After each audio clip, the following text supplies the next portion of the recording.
Friends, welcome back to my channel. ఈరోజు మనం ఈ వీడియోలో 2025వ సంవత్సరంలో వస్తున్న మొట్టమొదటి చంద్రగ్రహణం, శ్రీ క్రోధినామ సంవత్సరంలో వస్తున్న ఆఖరి చంద్రగ్రహణము ఏ రోజున వస్తుంది, పట్టు విడుపు సమయాలు మన భారతదేశంలో అసలు కనిపిస్తుందా లేదా, ఏ దేశాలలో కనిపిస్తుంది, మన భారతీయులు అసలు గ్రహణ నియమాలు పాటించాలా అవసరం లేదా, అలాగే గర్భవతులు జాగ్రత్తలు తీసుకోవాలా లేదా, గ్రహణం ఉన్న ప్రాంతాలలో ఉండేటటువంటి గర్భవతులు ఎటువంటి గ్రహణ నియమాలు పాటించాలి, మనకి ఈ చంద్రగ్రహణం హోలీ రోజు వస్తుంది, మనము ఈ పండగకి ఈ నియమాలు పాటించాలా లేదా అనేది మొత్తం కూడా క్లియర్గా ఈ వీడియోలో చూద్దాము. ఫ్రెండ్స్, మనకి సాధారణంగా ప్రతి సంవత్సరము కూడా 4 గ్రహణాలు ఏర్పడుతూ ఉంటాయి. 2 చంద్రగ్రహణాలు, 2 సూర్యగ్రహణాలు ఏర్పడుతూ ఉంటాయి. మనకి ఈ 2025వ సంవత్సరంలో 4 గ్రహణాలు వచ్చాయండి. 2 చంద్రగ్రహణాలు, 2 సూర్యగ్రహణాలు. సాధారణంగా మనకి పౌర్ణమి రోజులలో చంద్రగ్రహణం, అమావాస్య రోజులలో సూర్యగ్రహణం ఏర్పడుతూ ఉంటాయి. ఇవి ఖగోళ శాస్త్రం ప్రకారం ఏర్పడుతూ ఉంటాయండి. సాధారణంగా చంద్రగ్రహణం మనకి ఎలా ఏర్పడుతుంది అంటే, సూర్యునికి చంద్రునికి మధ్యగా భూమి వచ్చినప్పుడు సూర్యుని కాంతి చంద్రునిపై పడదన్నమాట. అప్పుడు చంద్రుడు కొంత సమయం భూమి మీద ఉన్న వారికి కనిపించడు.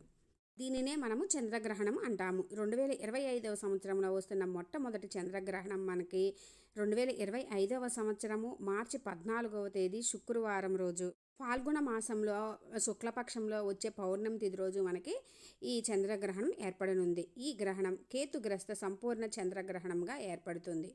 ఇక పట్టు విడుపు సమయాలు చూసుకున్నట్లయితే మన భారతదేశ కాలమానం ప్రకారము 2025వ సంవత్సరం మార్చి 14వ తేదీ శుక్రవారం రోజు ఉదయం 10:40 నుండి మధ్యాహ్నం 2:18 వరకు మనకి ఈ గ్రహణం ఏర్పడుతుంది. గ్రహణ కాల సమయం మొత్తము 3:38.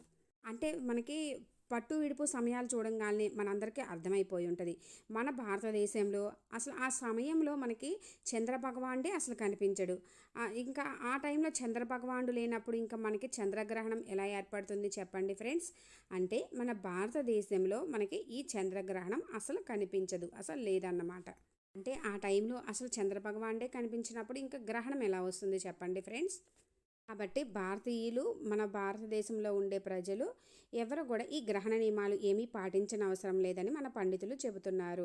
ఇక భారతదేశంలో నివసించే గర్భిణీ స్త్రీలు ఎటువంటి గ్రహణ నియమాలు కూడా పాటించని అవసరం లేదు. ఒకవేళ గ్రహణం అంటే భయము లేకపోయినా కూడా, గ్రహణం లేదని తెలిసినా కూడా గ్రహణం అంటే భయం ఉన్నవాళ్ళు, గర్భిణీ స్త్రీలు ఆ టైంలో కొంచెంసేపు బయటకు రాకుండా ఉంటే సరిపోతుంది కదా ఫ్రెండ్స్. ఆ టైంలో లోపల ఉంటే సరిపోతుంది. మనకైతే అసలు లేదు. కానీ కొంతమంది ఏంటంటే కడుపుతున్నప్పుడు చాలా డౌట్లు, చాలా క్వశ్చన్స్ అలా వస్తూ ఉంటాయి, భయం కూడా ఏర్పడుతూ ఉంటుంది. అలాంటి వాళ్ళు బయటికి రాకుండా అన్ని కార్యక్రమాలు యథావిధిగా చేసుకోవచ్చు. అలా ఏమీ లేదు, మనకు అసలు లేదు. కాకపోతే డౌట్ ఉన్న వాళ్ళు అలా ఉంటే సరిపోతుంది.